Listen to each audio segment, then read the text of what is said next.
The great chamber of the Galactic Council stretched across 3 kilometers of polished stone. 12 thrones sat in a perfect circle, each one carved from materials that existed nowhere else in the galaxy. The Etherean throne glowed with soft blue light. The Vorthak seat sparkled like cut diamond. The Saurian chair looked like it was made from living metal that shifted and moved. High Counselor Zethkara of the Etherians floated above his throne.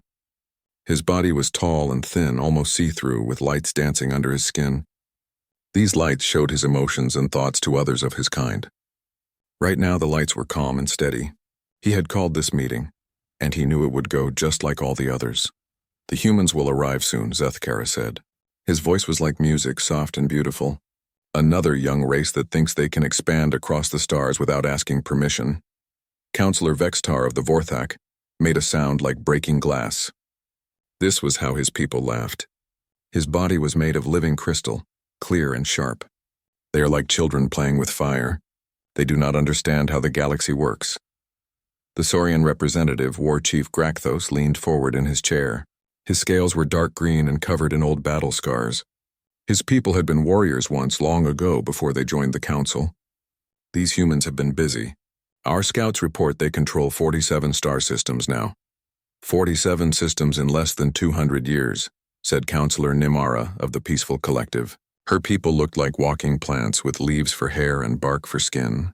This is very fast expansion. Too fast. Zethkara's lights flickered with mild concern. Yes, but speed means nothing without wisdom. They will learn, just as all the others have learned. The Council had ruled the galaxy for 10,000 years. In all that time, no young race had ever refused their offer to join. Why would they? The Council offered protection, trade, and knowledge. All they asked in return was loyalty and respect for the old ways. The process was always the same.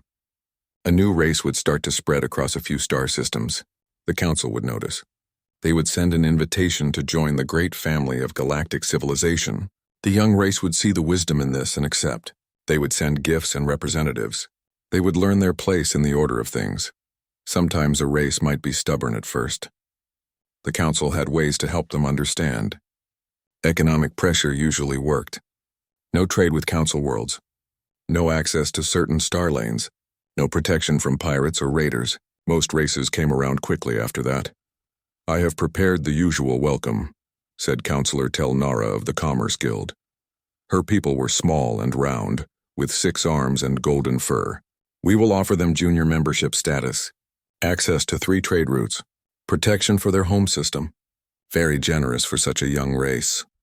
What do we know about their military? Asked Grakthos. Even though he was peaceful now, he still thought like a warrior. Vextar's crystal body rang like a bell as he moved. Primitive but numerous. They use chemical rockets and metal ships. No energy shields. No plasma weapons. Nothing that could threaten even our oldest vessels. Their expansion pattern is strange, though, said Nimara. Her leaf hair rustled as she spoke. Most races expand slowly, carefully. Humans seem to jump long distances and claim many worlds at once. Desperation, said Zethkara. His lights pulsed with confidence. They must know that older races will notice them soon. They are trying to grab as much territory as possible before someone stops them. The great doors of the chamber were 15 meters tall and made from wood that came from a tree older than most civilizations. They had opened for countless delegations over the millennia. Representatives from proud races that thought they were special. All of them had learned humility in this room. How many ships are they bringing? Asked Telnara. The usual, said Vextar. 3 vessels, a diplomatic transport and 2 escorts. Very standard. Grakthos made a rumbling sound deep in his throat. I still say we should be more careful. Any race that expands this fast might be more dangerous than they appear. Dangerous?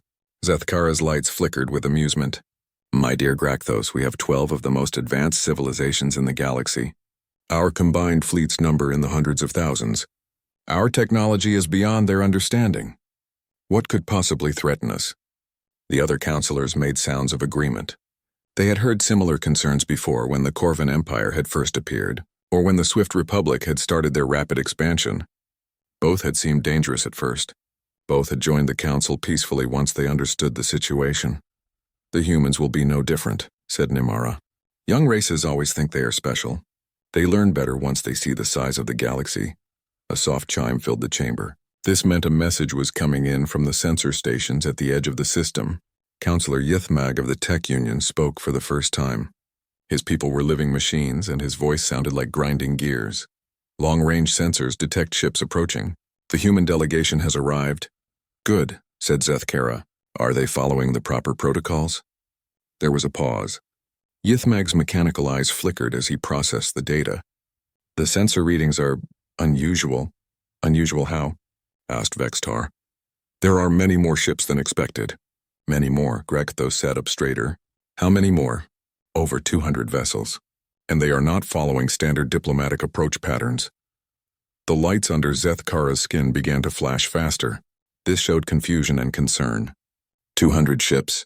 Are you certain? Confirmed. Large vessels. Military configuration.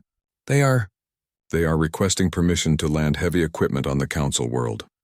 Silence filled the great chamber. In 10,000 years, no delegation had ever asked to bring military equipment to the Council world. It was unthinkable. The Council world was sacred neutral ground where only words were supposed to have power. This must be a mistake, said Telnara. Her 6 arms waved nervously. Perhaps they do not understand our customs. Or perhaps, said Grakthos slowly, we do not understand theirs. Zethkara's lights were now flashing in rapid, chaotic patterns. Send a message to the human fleet. Tell them that weapons are not permitted on the Council world. They may bring a small honor guard, but no heavy equipment. Yithmag was quiet for a moment as he sent the message. Then his eyes flickered again. The humans acknowledge our message. They say they understand our concerns, but they say their equipment is not weapons. They say it is necessary for their presentation. Necessary? Vextar's crystal body rang with a sharp, angry note. What kind of presentation requires military equipment? I do not know, said Yithmag. But they are requesting landing clearance for 12 heavy transport vessels. They say they have something important to show us. The counselors looked at each other. In all their long history, nothing like this had ever happened. They were used to being in control, used to knowing what to expect. This felt different. Very well, said Zethkara finally. His lights had settled into a pattern that showed determination mixed with worry. Grant them landing clearance, but have our security forces ready, just in case. As the great chamber fell quiet again, none of the counselors knew that their comfortable, ordered world was about to change forever. They thought they were dealing with another young, foolish race that needed to learn respect. They had no idea that the humans were about to teach them something instead. The sky above the Council world had been clear and peaceful for centuries. Ships came and went, but they were always small, quiet, and respectful. Today was different. Today the sky was full of human warships. Commander Sarah Chen stood on the bridge of the UES Defiance, watching the alien world grow larger on the main screen. She had fought in 7 different wars in the past 15 years. Her ship still bore the scars from the last battle against the hegemony forces at Proxima Station. Burn marks covered the hull where enemy plasma beams had tried to cut through. Ma'am, said Lieutenant Torres from the communications station. The Council is asking again about our intentions. They want to know why we brought so many ships. Chen looked out at her fleet. 212 vessels hung in space around her. Battleships with their gun turrets still showing blast damage. Cruisers with hastily repaired hull breaches. Destroyers that had been patched together after the Battle of Wolf 359. All of them had been fighting almost constantly for the past 5 years. Tell them we'll explain everything when we meet, Chen said. Have the transport ships begun landing procedures? Yes, ma'am. The first wave is heading down now. Chen watched as 12 massive transport ships broke away from the fleet and dove toward the planet's surface. Each ship carried something that no alien delegation had ever brought to the Council world before. Something that would change everything. On the planet's surface, Counselor Zethkara watched from the great observation deck as the human ships descended. The transports were huge, much larger than any diplomatic vessel needed to be. They landed heavily, their engines scorching the perfect grass of the diplomatic landing field. What are they doing? Asked Vextar. His crystal body was ringing with nervous energy. Those ships are destroying the landscape. The landing ramps of the transport ships opened with loud mechanical sounds. What came out made every counselor step back in shock. Tanks. 12 massive human battle tanks rolled down the ramps and onto the sacred ground of the Council world. But these were not clean parade ground vehicles. These tanks were scarred and battered. Dark stains covered their armor. Some of the stains looked like they might be blood, but it was not red human blood. It was green and blue and purple, the blood of a dozen different alien species. "Impossible," whispered Nimara. "They cannot bring weapons here. This is sacred ground." The tanks formed up in a line and began moving toward the council building. Their treads left deep marks in the perfect grass. Their engines roared like angry beasts. On the lead tank, a flag flew in the alien breeze, the blue and white banner of United Earth. Grakthos stared at the approaching vehicles. His warrior instincts, long buried under years of peace, suddenly came alive. "Those are not just weapons," he said quietly. "Those are weapons that have been used recently." The tanks reached the main entrance of the council building. The entrance had been designed for floating delegates in graceful alien forms. It had never been intended for war machines. The tanks stopped and their engines fell quiet. Hatches opened on top of the vehicles. Human soldiers climbed out wearing full combat armor. Their equipment was functional and deadly, nothing like the ceremonial outfits most delegates wore.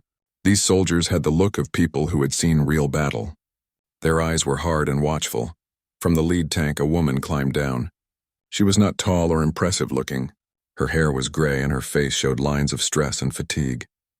But she wore a military uniform covered in ribbons and medals, and she moved with the confidence of someone who had commanded in real wars.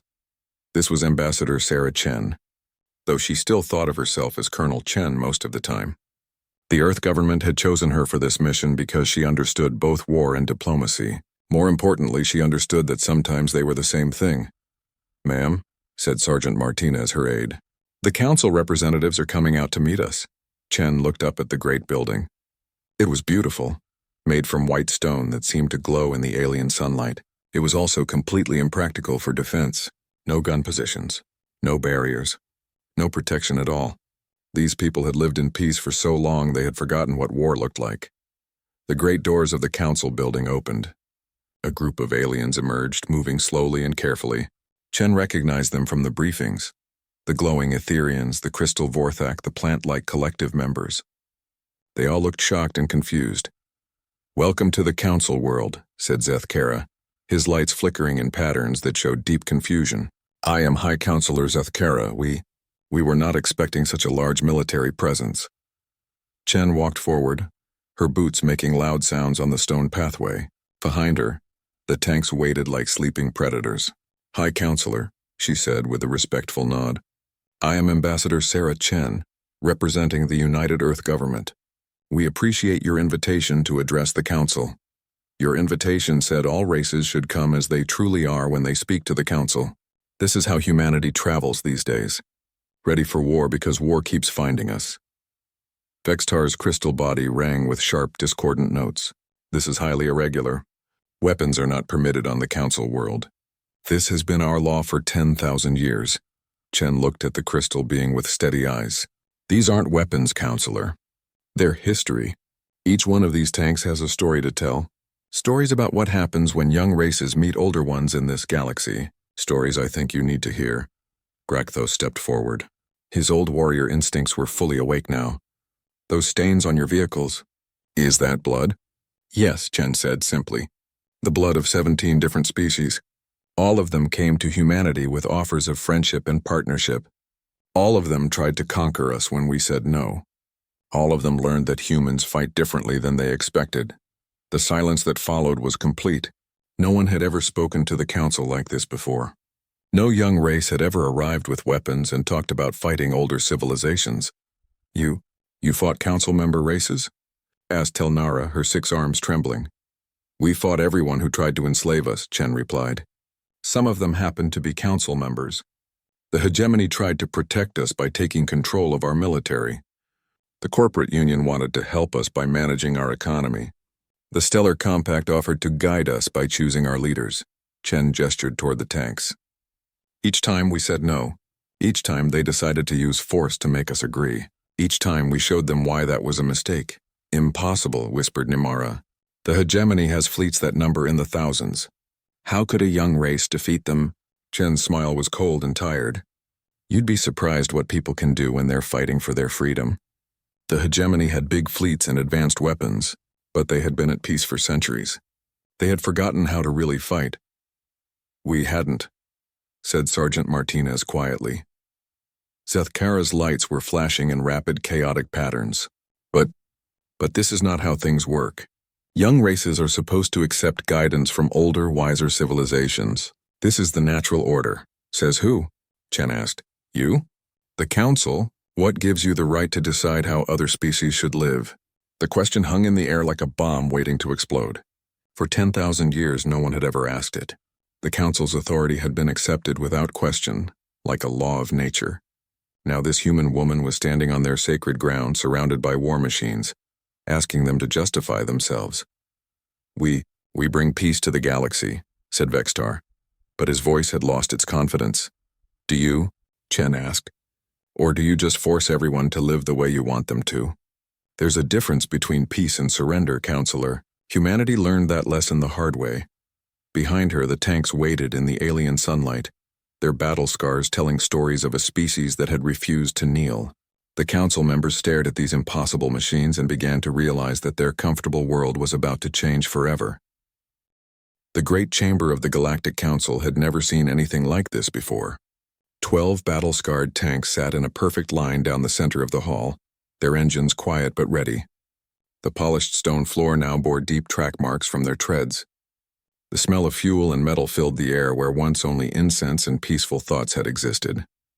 Ambassador Chen stood at the speaker's podium, looking up at the 12 thrones that surrounded her. The counselors sat in stunned silence, still trying to understand how their orderly world had been invaded by these impossible machines. "Honored counselors," Chen began, her voice carrying clearly through the vast chamber. "You summoned humanity to appear before you. You demanded that we explain our expansion into what you call your galaxy. You wanted us to accept integration into your council. Today I'm here to give you our answer." She gestured toward the nearest tank. Its armor bore long scorch marks and several patches where repairs had been made. "This is the UET Vengeance. It was the first human vehicle to engage alien forces. That happened 12 years ago, when the Corvan Trade Federation decided that Earth needed their guidance." Counselor Telnara's 6 arms trembled as she spoke. "The Corvan Federation are peaceful traders. They would never attack without provocation."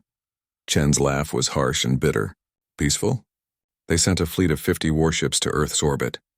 Their commander, Admiral Vexkulan, gave us 24 hours to surrender our independence or face protective occupation. He said it was for our own good. He said young races always needed guidance from their betters." She walked to the tank and placed her hand on its scarred surface. "The Corvan ships had shields we couldn't penetrate and weapons we couldn't match. But they made one mistake.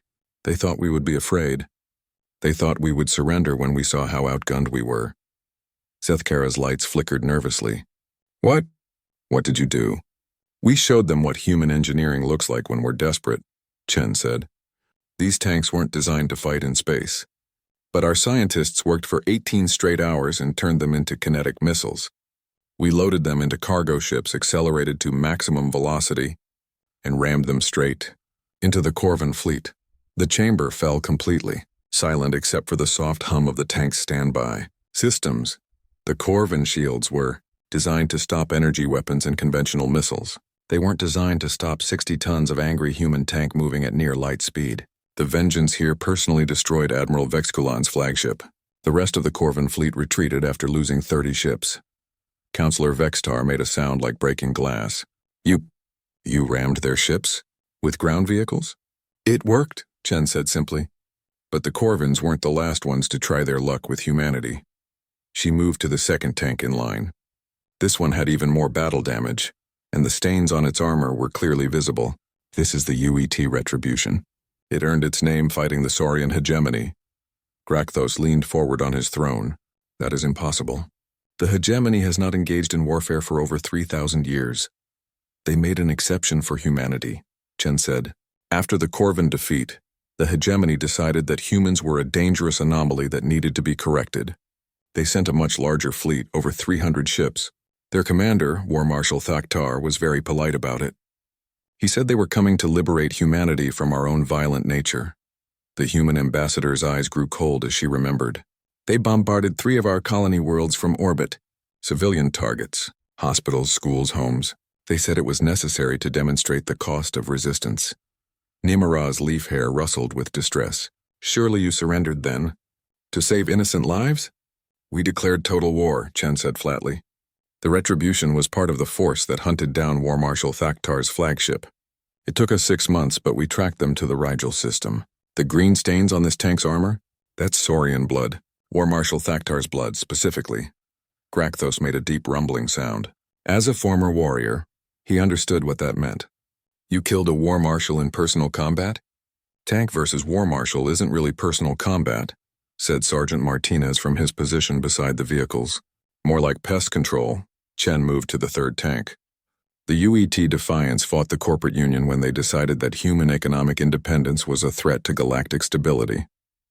The blue stains are from their trade facilitators, alien soldiers who tried to seize control of our industrial centers.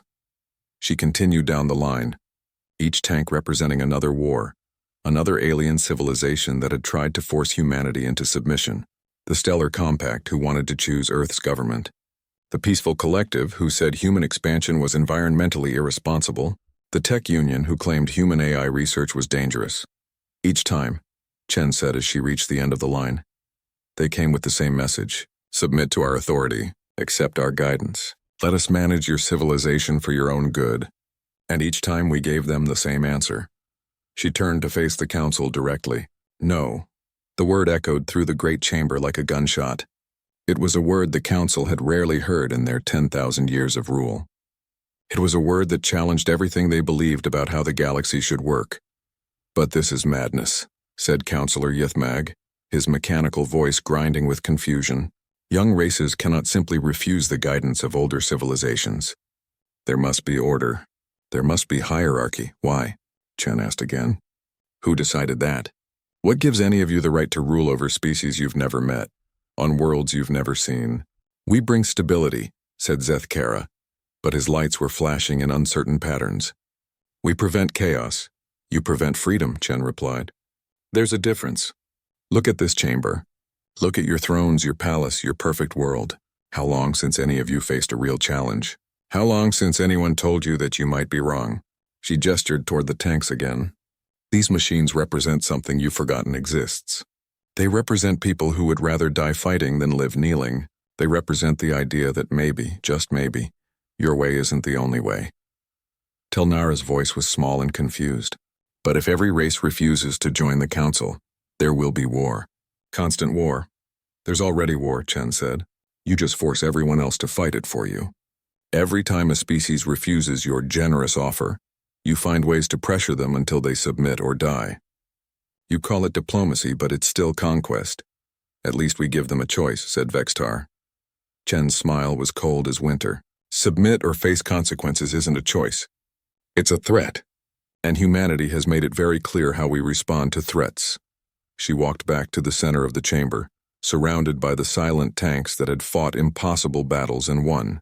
So here's our answer to your summons, counselors. Humanity will not join your council. We will not submit to your authority. We will not accept your guidance or your protection.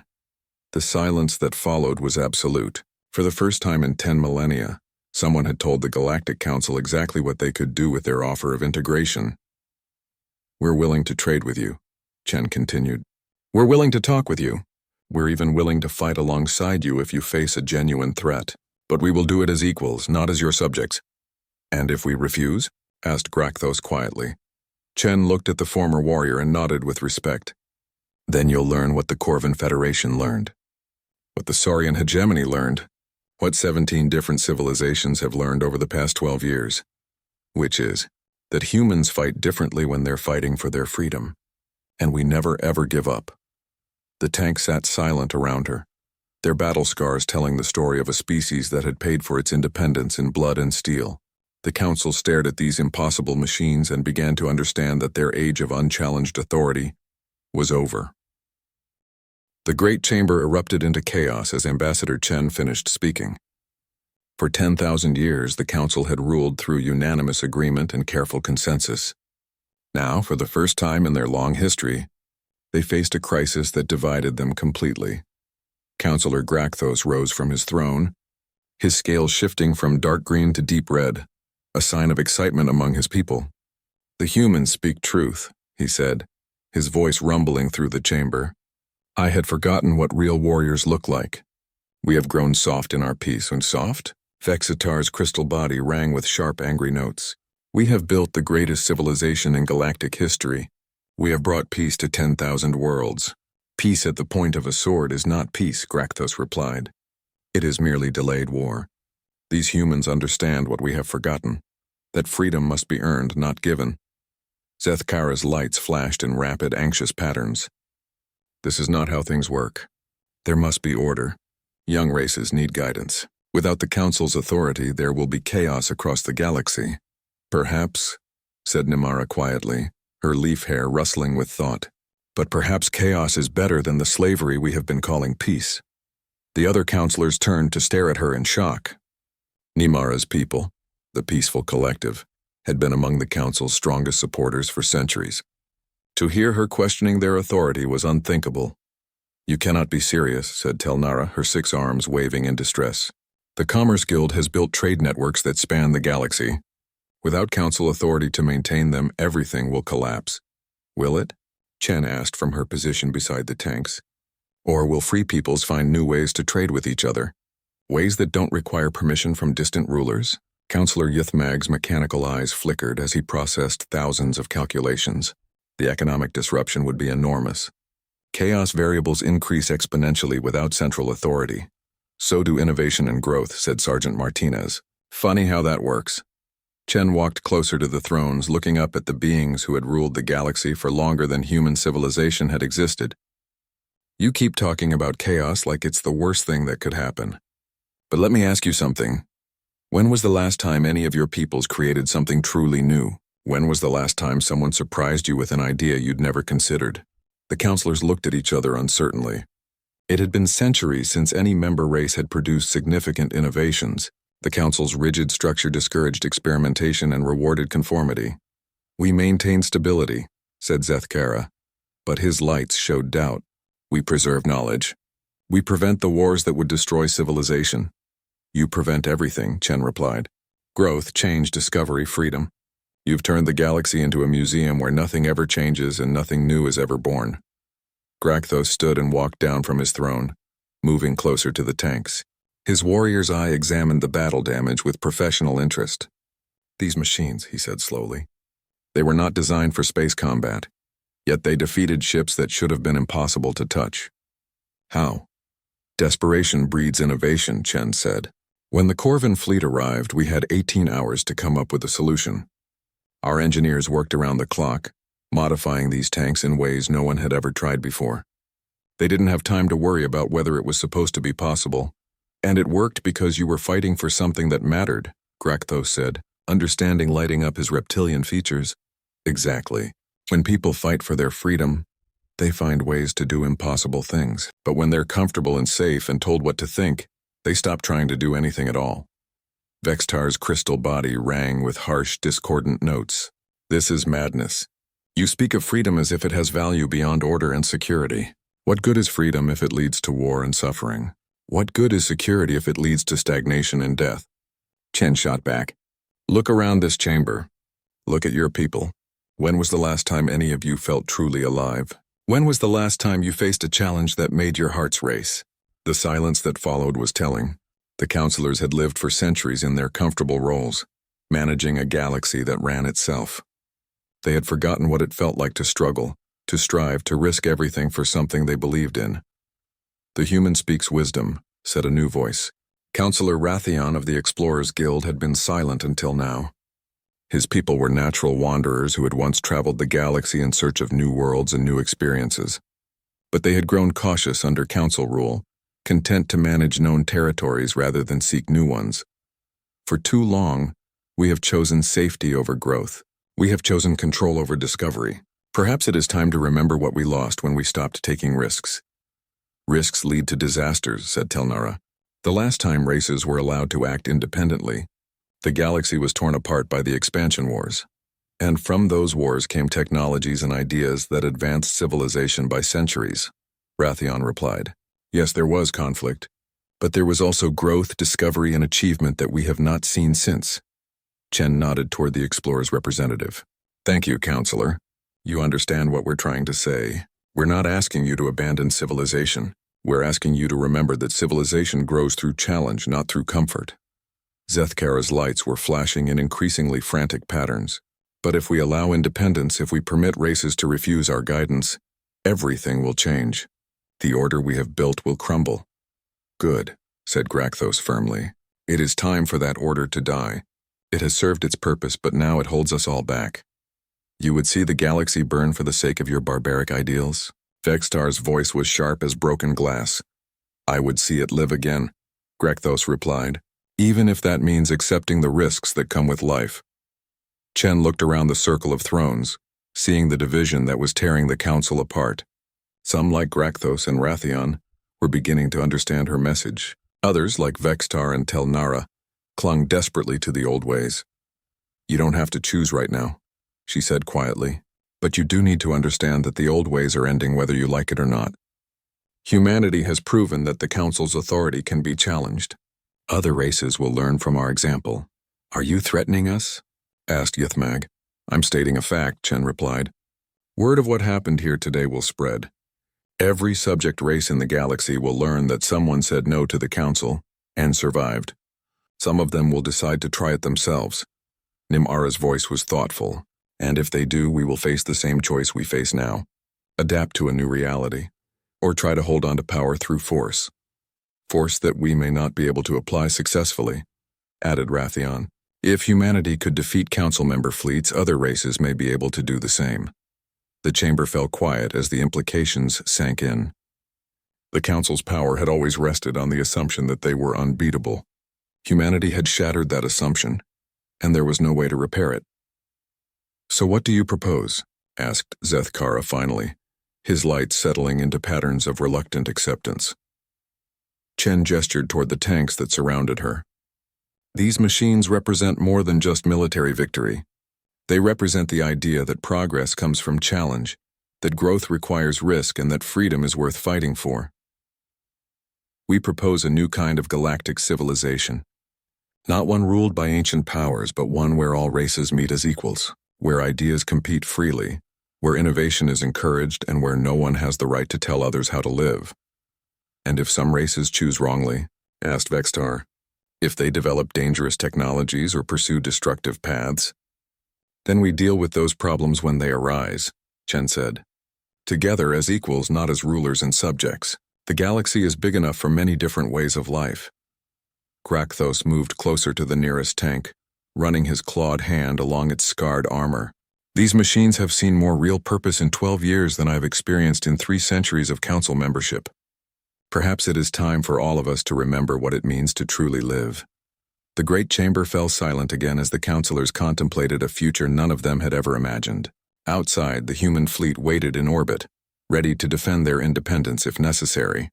Inside, an ancient order struggled with the reality that their time of unchallenged rule was ending. The age of the council was dying. What would replace it remained to be seen. 3 hours had passed since Ambassador Chen finished her presentation. The great chamber of the council had been divided into smaller groups as the representatives argued among themselves. Some voices were raised in anger. Others spoke in worried whispers, and a few maintained thoughtful silence as they considered this unprecedented situation. Chen remained standing beside her tanks, waiting patiently while the most powerful beings in the galaxy tried to decide what to do with her people. Sergeant Martinez had brought her a cup of coffee from their supplies.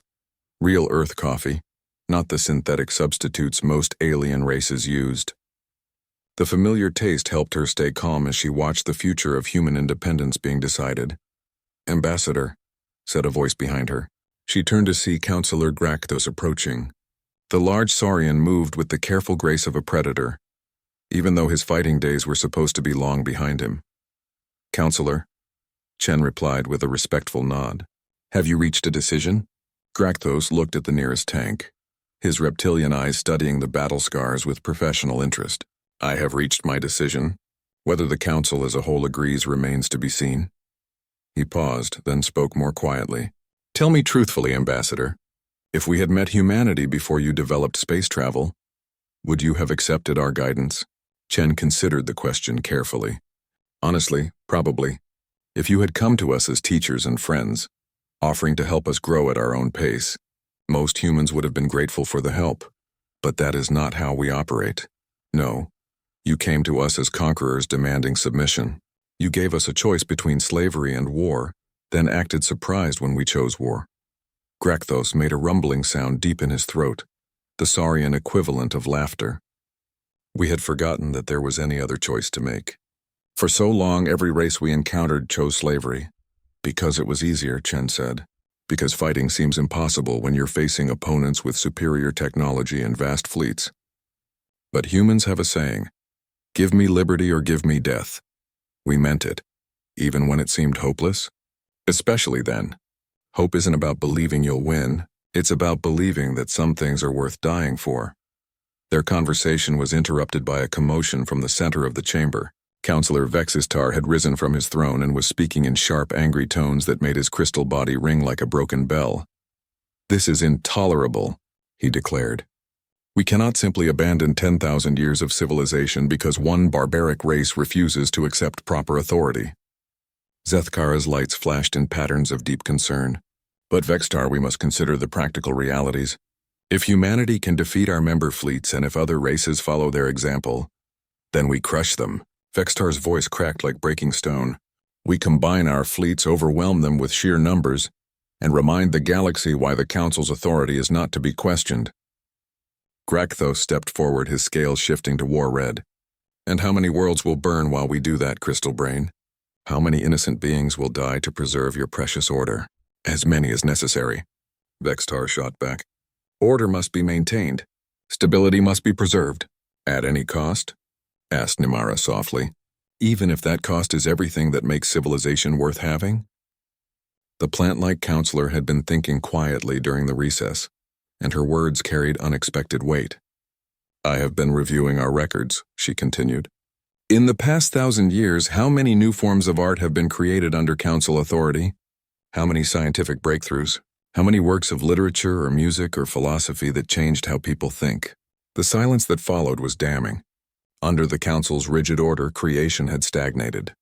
People were content to copy old patterns rather than risk creating new ones. "The humans are right," Nimara said firmly. "We have created a galaxy-wide tomb and called it peace. It is time for that to end." Counselor Telnara's 6 arms waved frantically. "But the economic disruption. If independent races start making their own trade agreements ignoring Council regulations, commerce will find a way," said Rathion of the Explorers Guild. "It always does. Perhaps we will see innovations in trade and economics that we never imagined under our controlled system. Or perhaps everything will collapse into chaos and war." Telnara protested. Chen stepped forward, drawing the attention of all the counselors. "Maybe it will," she said calmly. "Freedom is risky. Growth is dangerous. Progress requires the possibility of failure." She gestured toward her tanks. "Every one of these machines represents a risk that could have failed catastrophically. When we first tried to turn ground vehicles into space weapons, we could have blown ourselves up. When we attacked fleets with superior technology, we could have been wiped out completely. But we took those risks because the alternative was unacceptable, and because we took them, we learned things about ourselves and about the universe that we never could have discovered while playing it safe." Yithmag's mechanical voice cut through the chamber. "Statistical analysis suggests that independent development leads to conflict rates approximately 340% higher than controlled expansion, and innovation rates approximately 2,000% higher," added Rathion. "Progress requires conflict, Yithmag. Not necessarily violent conflict, but the collision of different ideas and approaches." Chen nodded gratefully toward the Explorer representative. "Exactly. You can't discover new things if you're not allowed to try new approaches. You can't grow stronger if you're never challenged." Zethkara's lights had settled into slow, contemplative patterns. "Ambassador Chen," he said finally, "what exactly are you proposing? If we accept your independence, if we allow other races to follow your example, what happens to the Council?" "That's up to you," Chen replied. "You could try to hold on to power through force, but I think we've demonstrated how that will end. Or you could transform yourselves into something new, such as a forum for equals.